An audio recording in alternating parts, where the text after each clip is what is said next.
بھائیوں کا قتل عام کیا جا رہا ہے، ہم کیسے گھروں میں بیٹھ سکتے ہیں؟ ناظرین کرام میں آپ کو دکھا دوں کہ یہ ریلی کتنی بڑی ہے، اگر آپ دیکھ سکیں ناظرین کرام تو پیچھے تک مبارک جتنے بھی آپ گاڑیاں دیکھ رہے ہیں یہ ساری، اگر آپ لوگوں کے بچے گھر سے اغوا کریں گے، اسٹیبلشمنٹ کر رہی ہے، ایجنسیز کر رہی ہے یا حکومت کر رہی ہے، جو بھی کر رہی ہے، تو آپ یہ مت سوچیں کہ آپ اخباروں میں اشتہارات دے کے بچ جائیں گے یا آپ گانے ترانے بنا کے بچ جائیں گے۔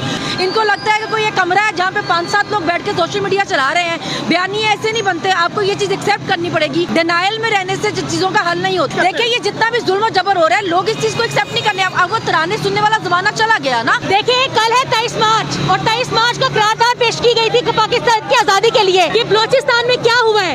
بلوچستان میں آج پھر جو مظلوم لوگ ہیں جو اپنے پرامن احتجاج کے لیے نکلے تھے ان کو قتل کیا گیا، ان کو اسٹریٹ گولیاں ماری گئی، 13 سال کا بچے کو قتل کیا گیا۔ مجھے سمجھ نہیں لگتی کہ یہ ملک اس پرپس کے لیے آزاد کیا گیا تھا کہ آپ لوگ ایک دن اسی عوام کو، اسی کے نوجوانوں کو، اسی کے مستقبل کو سیوں سارے عام گولیاں مار کے تباہ و برباد کریں، ان کا فیوچر کو تباہ کریں۔ ہم نہیں ڈرتے نہ 26 نومبر کی فسطائیت سے، نہ گولیوں سے، نہ موت سے۔ ہم اپنے بچوں کے ساتھ، اپنی فیملیوں کے ساتھ ہمیشہ عمران خان کے لیے کھڑے تھے، ہم کھڑے رہیں گے، ہم اپنی جدوجہد پرامن طریقے سے جاری رکھیں گے انشاءاللہ۔ جب تک عمران خان ریحانیت ہے ہماری جدوجہد جاری رہے گی۔